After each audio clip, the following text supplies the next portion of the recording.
Les autres commandants alliés pensèrent qu'il mentait ou avaient perdu la raison. Les Allemands riaient aussi. L'attaque surprise d'Hitler venait de percer un immense trou dans les positions alliées dans les Ardennes, créant ce que la presse appellerait bientôt le saillant. Les commandants de la Wehrmacht étaient convaincus d'avoir accompli l'impossible, une surprise stratégique totale contre les Américains trop confiants. Ils croyaient que leur offensive d'hiver couperait les armées alliées et forcerait un traité de paix. Après tout, qui pourrait arrêter 3 armées allemandes composées de 250 000 soldats et 1000 chars déferlant à travers les bois gelés vers Anvers? Mais les Allemands ne connaissaient pas Georges Patton, et ils ne s'attendaient certainement pas à ce que, lors de l'hiver le plus froid de mémoire récente, avec des températures plongeant bien en dessous de zéro, ce général américain non seulement stoppe leur assaut, mais transforme leur ambitieuse offensive en leur ultime désastre sur le front de l'Ouest. Voici le récit de comment la 3e armée de Patton teignit la neige du rouge des pertes ennemies et transforma la dernière tentative d'Hitler en la plus significative victoire américaine sur un champ de bataille. Le lieutenant-général George Smith Patton Jr. avait 59 ans quand le destin l'appela dans les Ardennes. Né en 1885 dans une lignée militaire, Patton avait consacré sa vie à se préparer pour le moment où tout dépendrait de la capacité d'un homme à guider des soldats dans la rigueur de la guerre moderne. En décembre 1944, il commandait la 3e armée, forte de plus de 250 000 hommes et de centaines de chars, et avait déjà cimenté sa renommée comme le commandant de chars le plus agressif des forces alliées. Mais le 16 décembre 1944 changea tout. Alors que la 3e armée de Patton avançait à travers la région de la Sarre, se préparant pour sa propre poussée vers le cœur industriel de l'Allemagne, Hitler lança l'opération Wacht am Rhein. Dans l'obscurité précédant l'aube, 29 divisions allemandes frappèrent les lignes américaines légèrement défendues de la forêt ardennaise. La stratégie allemande était audacieuse dans son ambition, parcourir 100 km à travers la Belgique et le Luxembourg, saisir le port crucial d'Anvers et scinder les forces britanniques et américaines. Ce qui rendait l'assaut allemand si stupéfiant n'était pas seulement son ampleur, mais son timing. Le renseignement allié avait complètement échoué à détecter l'énorme concentration de forces allemandes. La Wehrmacht avait déplacé 250 000 hommes et 1000 chars en position, ne comptant que sur des mouvements nocturnes et un strict silence radio. Quand l'attaque débuta, elle obtint une surprise tactique totale. En quelques heures, des unités blindées allemandes fonçaient vers l'ouest, submergeant les positions américaines et déclenchant le chaos dans les centres de commandement alliés. Le moment critique arriva le 19 décembre, quand le général Dwight Eisenhower convoqua une conférence urgente à Verdun. La situation était désastreuse. Les forces allemandes avaient déjà pénétré de 30 km en Belgique, menaçant des carrefours stratégiques et la ville vitale de Bastogne. La 1re armée était en chaos, des unités entières étant fragmentées ou décimées. Si la poussée allemande continuait à cette vitesse, ils pourraient réellement atteindre Anvers et atteindre leur objectif stratégique. Pour saisir ce qui se passa ensuite, vous devez comprendre l'individu qui déterminerait l'issue de la bataille. Georges Patton s'était entraîné pour cet instant toute sa carrière militaire. Jeune officier, il avait étudié les grands chefs militaires de l'histoire, Napoléon, Alexandre, César, et croyait être destiné à commander une grande armée dans un conflit désespéré. Ses premières expériences durant la Première Guerre mondiale, où il mena les premières formations de chars américaines au combat, lui enseignèrent la force cruciale de la guerre blindée et des manœuvres offensives rapides. Pourtant, le chemin de Patton vers les Ardennes fut semé d'embûches. Son leadership spectaculaire en Afrique du Nord et en Sicile avait été entaché par les tristement célèbres incidents de la gifle, où il frappa physiquement 2 soldats souffrant de stress de combat. Cet incident faillit mettre fin à sa carrière et l'exclut des débarquements initiaux du jour J. Cependant, sa réputation de leadership énergique et de perspicacité stratégique le rendit indispensable. Les Allemands le craignaient plus que tout autre général allié, à tel point qu'il devint la pièce maîtresse d'une vaste opération de tromperie qui convainquit la Wehrmacht qu'il planifiait d'envahir à Calais au lieu de la Normandie. Au moment où la Troisième Armée entra en France en juillet 1944, Patton avait appris à mieux gérer ses tendances agressives. Sa méthode de commandement était unique parmi les commandants alliés. Tandis que d'autres généraux dirigeaient leurs armées depuis des postes de commandement sécurisés, Patton passait ses journées à visiter les unités de première ligne, circulant souvent dans une Jeep ouverte sous le feu ennemi. Il savait que les soldats avaient des besoins de voir leurs commandants partager leurs périls et leurs difficultés. L'avancée fulgurante de la Troisième Armée à travers la France avait déjà démontré la brillance tactique de Patton. Après avoir percé hors de Normandie, ses troupes avaient avancé de 1000 km en seulement 4 mois, libérant des milliers de kilomètres carrés de territoire et capturant des centaines de milliers de prisonniers allemands. Mais l'automne 1944 apporta frustration, pénurie de ravitaillement et une résistance allemande acharnée à des endroits comme Metz, qui ralentirait son avancée jusqu'à une progression au pas. Beaucoup commencèrent à se demander si Patton n'était qu'un commandant de poursuite efficace, performant quand il pourchassait un ennemi en retraite, mais moins capable face à une opposition déterminée. La bataille des Ardennes prouverait que cette analyse était totalement erronée. Ce que Patton montra durant l'hiver 1944 défia la sagesse militaire conventionnelle. L'idée qu'une logistique impossible devenait réalisable grâce à un leadership et une prévoyance supérieure. Quand Eisenhower lui demanda combien de temps il lui faudrait pour tourner sa Troisième Armée vers le nord pour contre-attaquer, la réponse de Patton stupéfia tous les présents. Alors que d'autres généraux essayaient encore de comprendre l'ampleur de l'offensive allemande, Patton avait déjà plusieurs coups d'avance. Inconnu des autres commandants à Verdun, Patton avait déjà envisagé ce scénario. Son état-major du renseignement avait remarqué une activité allemande inhabituelle et avait rédigé 3 plans d'urgence distincts pour un virage vers le nord. Ce fut l'apogée du génie de Patton.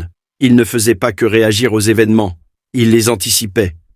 Alors que les autres étaient pris de court par l'offensive allemande, Patton y vit une opportunité en or.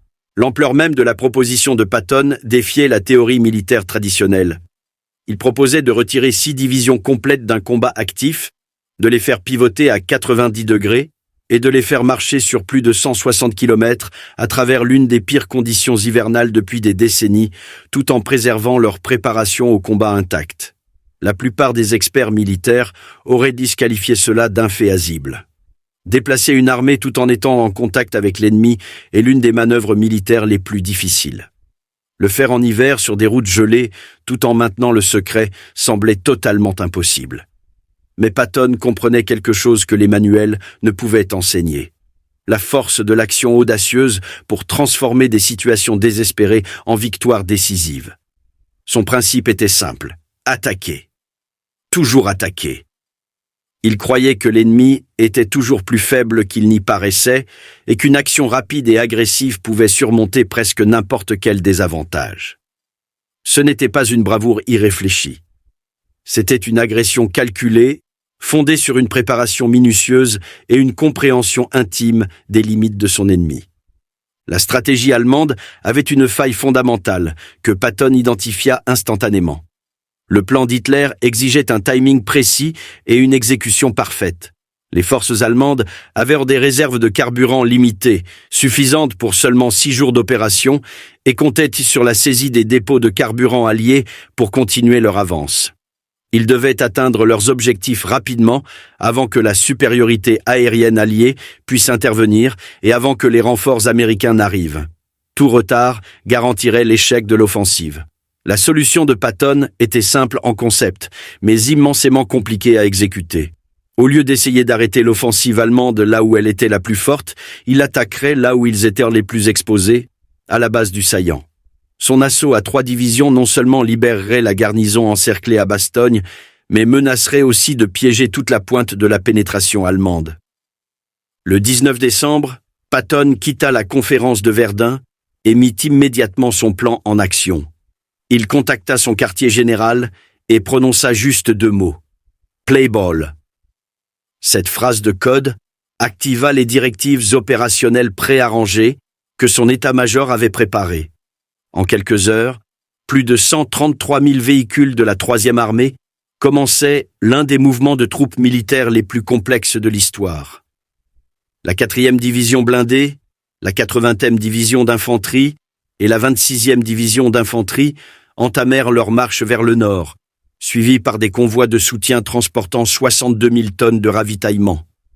Les conditions qu'ils affrontèrent étaient au-delà du brutal. C'était l'hiver le plus froid de mémoire d'homme en Europe. Les températures tournaient autour de -20 degrés Celsius, avec une neige qui rendait la visibilité presque impossible. Les troupes américaines manquaient d'équipements d'hiver appropriés. De nombreux soldats n'avaient que des vestes de campagne en coton et des manteaux de laine pour les protéger du froid glacial. Les armes se bloquaient et exigeaient un entretien constant. Les moteurs de camions devaient être démarrés toutes les demi-heures pour empêcher leur huile de s'épaissir. Mais Patton s'était préparé pour ce moment de façon qui dépassait la simple logistique. Il comprenait que le combat hivernal était autant une bataille de morale qu'une question de ravitaillement. Alors que d'autres commandants s'abritaient dans des quartiers généraux chauffés, Patton faisait en sorte d'être visible pour ses troupes. Il voyageait constamment dans une Jeep ouverte, sa seule concession aux températures glaciales étant un lourd parka d'hiver. Son visage gela souvent, mais il persista dans ses inspections quotidiennes, s'assurant que la nouvelle de sa présence se répandait dans les rangs. L'effet psychologique fut colossal. Les soldats américains combattant dans des conditions qui auraient mis à l'épreuve des unités de moindre qualité puisèrent de la force en sachant que Old Blood and Guts endurait leurs difficultés. Ces paroles d'éloge et d'encouragement circulèrent rapidement à travers le réseau de communication de la 3e armée. Le vieux dit que nous sommes les meilleurs soldats du monde, ou Georgie dit que c'est notre plus belle heure. Ce n'était pas que du vent. Patton croyait sincèrement que ses soldats étaient capables de l'impossible et sa foi en eux devint la leur. La réponse allemande à la manœuvre de Patton met en lumière le vrai génie de sa stratégie.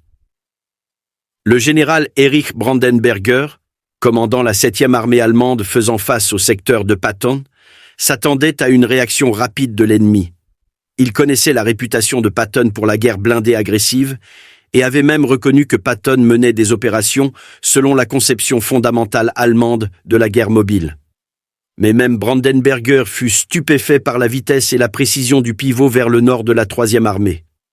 Les commandants allemands n'avaient-ils pas cru qu'une force alliée puisse effectuer une manœuvre aussi complexe dans des conditions hivernales? La propre expérience de la Wehrmacht en Russie leur avait appris comment l'hiver pouvait complètement stopper même la machine militaire la plus efficace.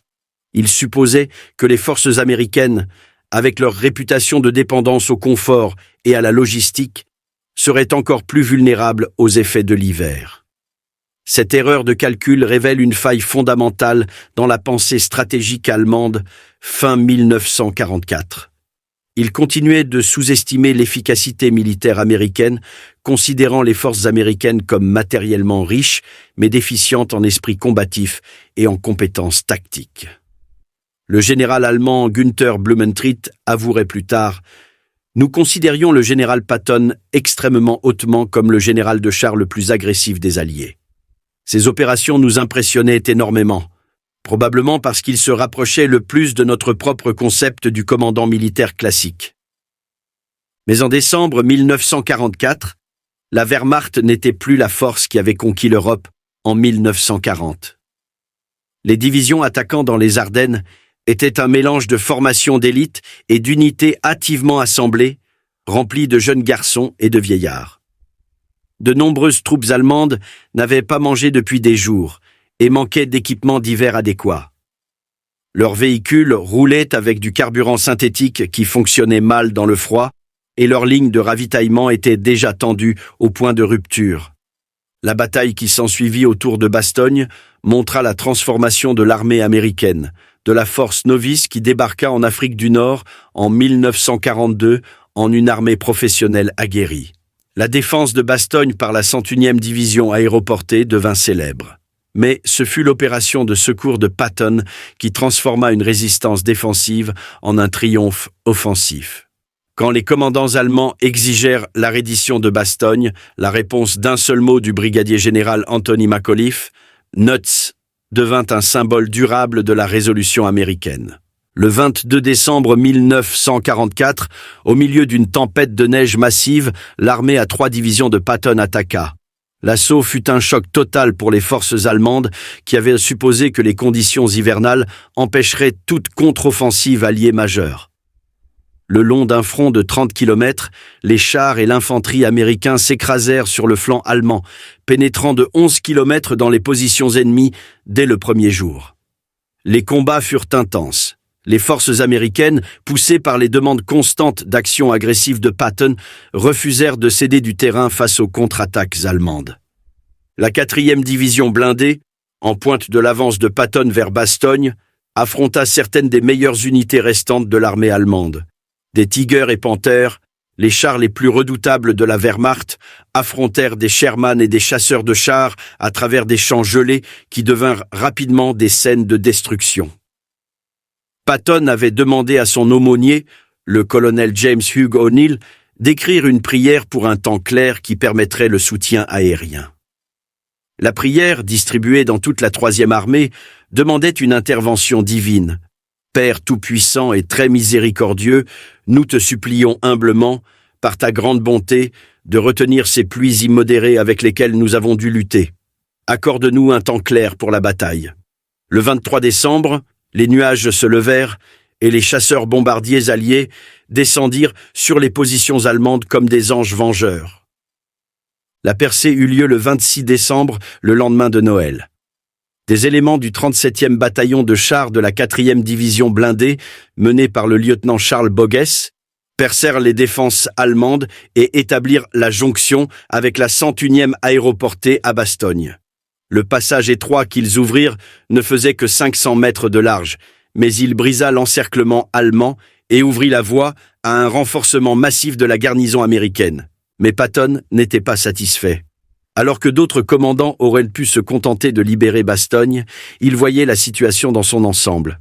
L'offensive allemande avait dangereusement surétendu leurs forces, créant des opportunités pour des contre-attaques dévastatrices. « Brad, dit-il au général Bradley, cette fois, le Boche a mis la tête dans le hachoir à viande, et c'est moi qui tiens la manivelle. » L'élimination systématique des forces allemandes dans les Ardennes prit 6 semaines de combats hivernaux sauvages.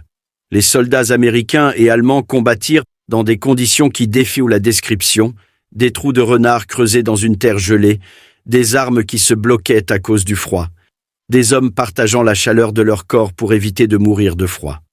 La neige, d'abord d'un blanc immaculé, se teinta progressivement du rouge des pertes de milliers de soldats des deux armées. Le 16 janvier 1945, quand les forces américaines du Nord et du Sud se rencontrèrent à Oufalise, le saillant était éliminé. L'offensive allemande, que Hitler avait espérée pour briser l'unité alliée et forcer une paix négociée, était devenue au contraire une saignée pour la Wehrmacht. Les pertes allemandes dépassèrent 100 000 hommes avec plus de 700 chars et 1600 avions détruits.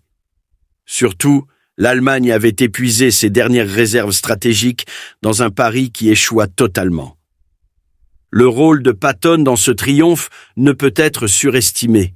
Sa capacité à repositionner 6 divisions complètes en 72 heures tout en préservant leur efficacité au combat fut l'un des exploits logistiques les plus extraordinaires de l'histoire militaire. Comme il l'écrivit plus tard à sa femme, « Le destin m'a appelé en hâte quand les choses se sont tendues. Peut-être que Dieu m'a préservé pour cet effort. » La bataille des Ardennes démontra que George Patton était plus qu'un simple commandant blindé agressif.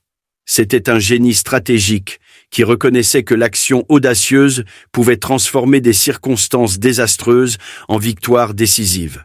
Les Allemands, qui s'étaient moqués de la compétence militaire américaine en décembre, ne riaient plus en janvier. Ils avaient appris, à un terrible prix, que les soldats américains, menés par des commandants comme Patton, pouvaient combattre et vaincre dans les conditions les plus extrêmes imaginables. Winston Churchill, jamais prompt à louer légèrement les réalisations américaines, qualifia la bataille des Ardennes de « sans aucun doute la plus grande bataille américaine de la guerre ». Mais pour George Patton, c'était quelque chose de plus. La justification d'une vie consacrée à se préparer pour le moment où tout dépendrait de la capacité d'un homme à transformer une situation impossible en une victoire inévitable. La neige s'était bien teintée de cramoisi, mais c'était le sang allemand qui tachait les champs d'hiver des Ardennes, pas le sang américain.